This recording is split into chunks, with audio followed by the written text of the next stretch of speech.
20 বছর থেকে আমার কাছে মনে হলো আজ থেকে 20 বছর আগে আজ থেকে 20 বছর আগে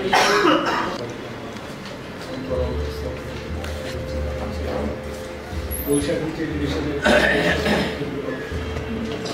শুভেচ্ছা জানানোর জন্য বৈশাখী টেলিভিশনকে অনেক বিএনপির নির্বাহী কমিটির সদস্য মনিরুজ্জামান মনির ভাই রূপগঞ্জ থেকে সকালবেলায় উঠে এখানে এসে হাজির হয়েছেন। বৈশাখী টেলিভিশনের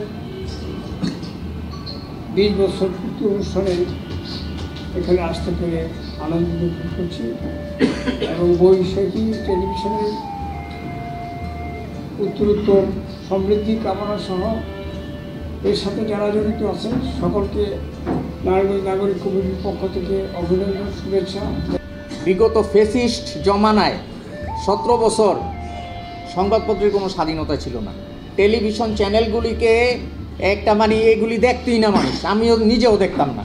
এখন আমি প্রতিদিন দেখি, খবর শুনি, দেখি। একদম টোটালি এগুলিকে একেবারে মতো বেড়ার পালের মতো সাংবাদিকদেরকে, আজকে যে সাংবাদিক সমাজকে সারা দেশে ধিক্কার জানাইতেছে মানুষ। আমি আমার গাড়িতে সংবাদপত্র লেখা আন্দোলনের সময় বলতে দ্বিধা নাই, সংবাদপত্র লেখা দেখে আমার গাড়িতে আক্রমণ হয়েছে। আপনারা যারা এখানে উপস্থিত আছেন সবাই জানেন আমি কোন মতাদর্শের। আমার গাড়ি ভাঙ্গা চাকনাচুর করে সাংবাদিক লেখা দেখে মেরে ফেলাইতে চাইছি।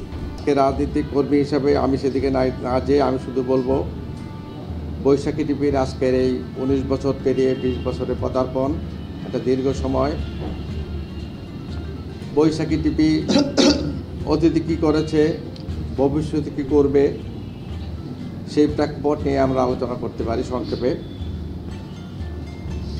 বৈশাখী টিভির যিনি কর্ণধার তার সম্বন্ধে উনি একটু আগে বলেছেন, আমি সেই প্রসঙ্গে যাব না। আমি শুধু বলবো বৈশাখী টিভি বা যে কোনো টিভি চ্যানেল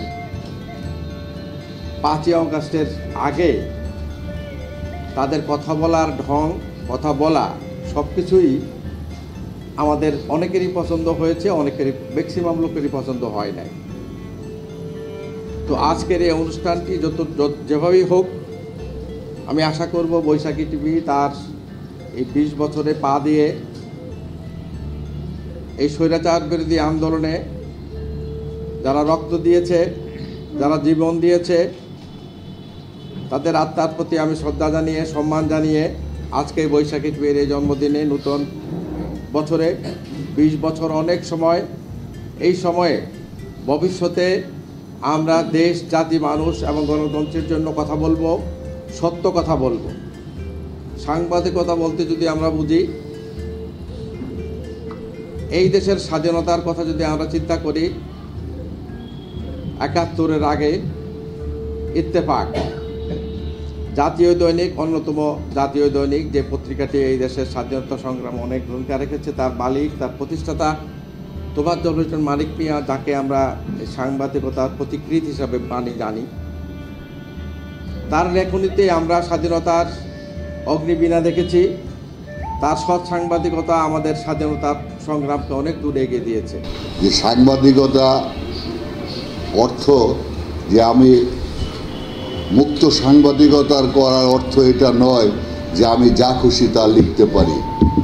সাংবাদিকতার ইথিক্স মেনেই চলতে হয়। কিন্তু আমরা অত্যন্ত পরিতাপ এবং দুঃখের সাথে লক্ষ্য করছি যে নারায়ণগঞ্জে আমরা যে সাংবাদিকতা করছি, এই সাংবাদিকতার মধ্যে চরিত্র হননের এবং স্বার্থ উদ্ধারের একটি বিষয় ওতপ্রোতভাবে জড়িয়ে গেছে। আমরা এই কর্মকাণ্ডের এবং যেই সব সাংবাদিক এই কর্মকাণ্ডে জড়িত তাদের নিবৃত থাকার জন্য উদাত্ত আহ্বান জানাচ্ছি।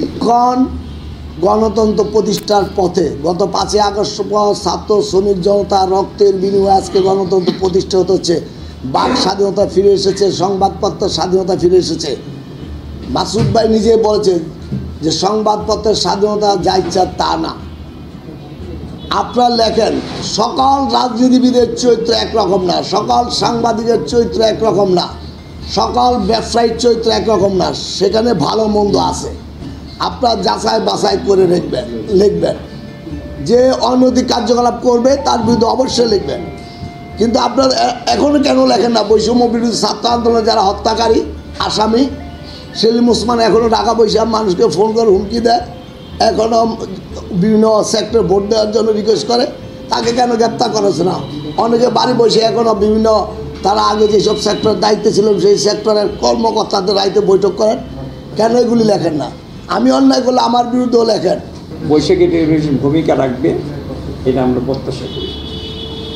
এটা সুন্দর নারায়ণগঞ্জ, নূতন নারায়ণগঞ্জ গড়ে তোলার জন্য নারায়ণগঞ্জের নাগরিক সমস্যা, নারায়ণগঞ্জের বিভিন্ন সমস্যা, নারায়ণগঞ্জের যানজট সমস্যা, এসব নিয়ে বৈশাখী টেলিভিশন ভূমিকা পালন করবে, এটা আমরা প্রত্যাশা করতে পারি। শুধু তাই না, নারায়ণগঞ্জে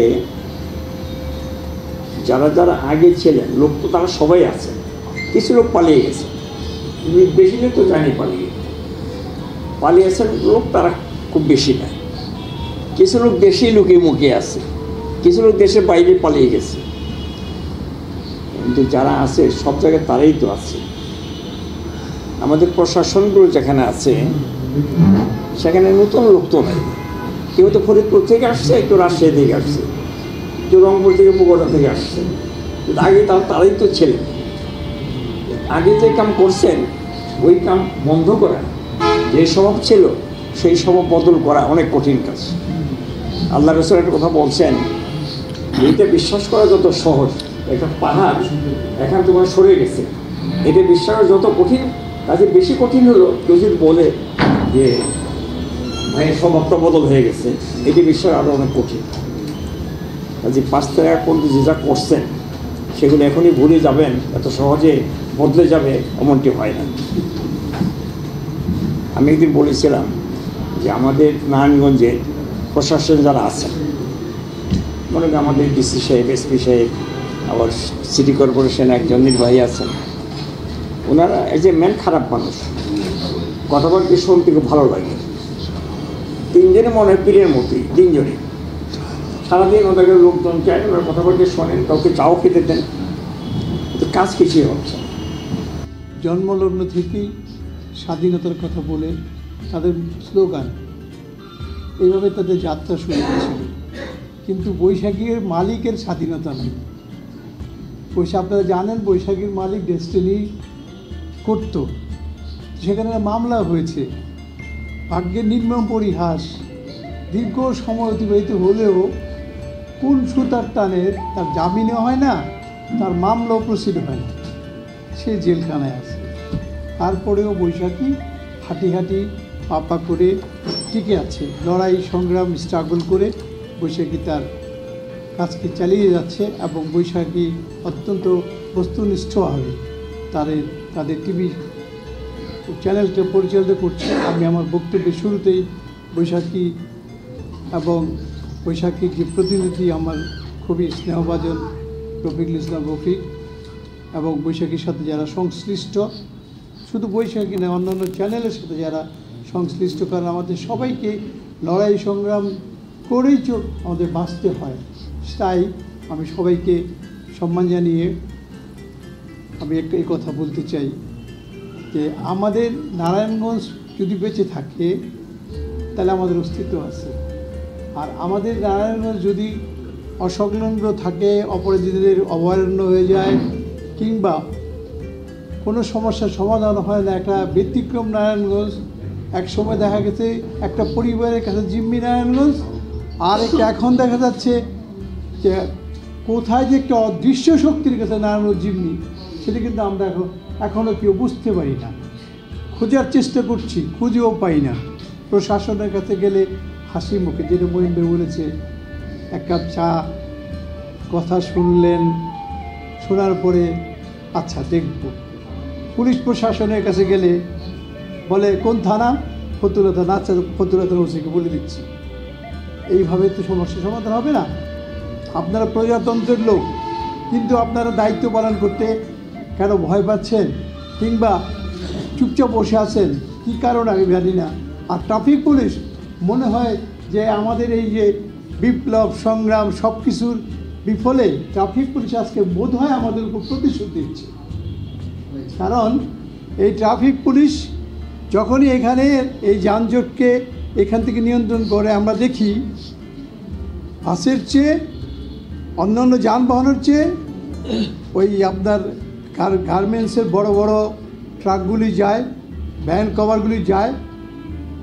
আমি নিজেও প্রতিদিন কোর্টে যাই অটো রিক্সা বা রিক্সা দিয়ে। এখান থেকে এই পুরনো কোর্টের মোড় থেকে কোর্টে যেতে 45 মিনিট 1 ঘন্টা সময় লাগে। কারণ কি? কারণ হচ্ছে ওই বিসিকগামী ট্রাফিকগুলি, এই বিসিকগামী ট্রাকগুলি ওখান থেকে অনবরত চলছে, থামানোর কোনো ইঙ্গিত নেই। হঠাৎ করে খেয়াল হলো যে অনেক হয়ে গেছে, আধা ঘন্টা হয়ে গেছে, আর ওই দিকে দাঁড়িয়ে থাকে ট্রাফিকের লোকজন। কি করে আপনারা নিজেরা জানেন। এই যে একটা বাণিজ্যিক রাস্তা নিয়ে একটা বাণিজ্যিক দৃষ্টিভঙ্গি, এটাকে পরিহার করার জন্য পুলিশ প্রশাসনের একজন কর্মকর্তা এখানে উপস্থিত আছেন। আমার মনে হয় পুলিশ সুপার সাহেবকে বলে এটাকে বন্ধ করা আদৌ একেবারে আসু দরকার। না হচ্ছে মঈন ভাই বলেছেন, আমাদের মনির ভাই এসেছেন, বিকেএমের এককালের সভাপতি। হ্যাঁ, মনির ভাই রাজনীতিতেও সক্রিয়।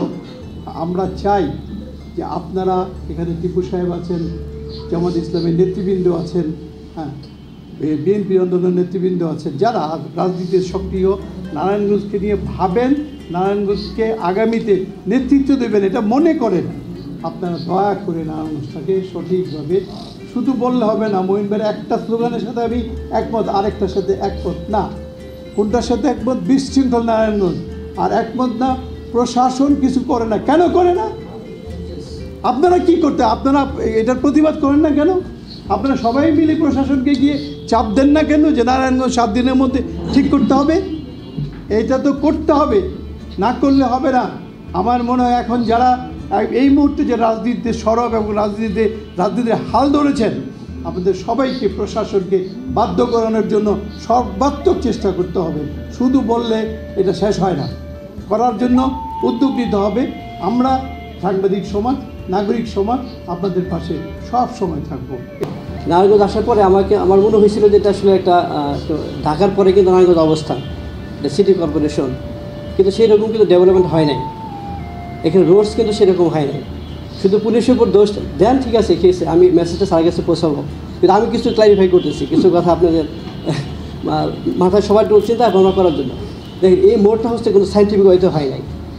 এই মোড়ের মধ্যে এই রাস্তাটা এসে বন্ধ হয়ে গেছে। এরপর কোন দিকে যাবে? এখানে একটা রাউন্ড আবাউট, মানে একটা গোল চত্বর থাকার কথা ছিল। চত্বরটা হয়েছে ওই পাশে যে হয়েছে। এখানে প্রায় 6টা রোড, 6টা রাস্তা হয়ে গেছে একসাথে। এদিকে 2টা, ওই পাশে 2টা, আবার এইদিকে 2টা। মানে গাড়ি কোন দিকে যাবে? এটা কোনো আসলে সাইন্টিফিক ওয়েতে করা হয় নাই। এরপরে এখানে কোনো ফুট ওভার ব্রিজ নাই। এখানে একটা ফুট ওভার ব্রিজ মাস্ট থাকা উচিত ছিল, কিন্তু একটা ফুট ওভার ব্রিজ এখানে নাই। এরপর দেখেন এখানে আমাদের এই চানবাড়ি রোড থেকে রাস্তাটা কিন্তু কমপ্লিট হয় নাই।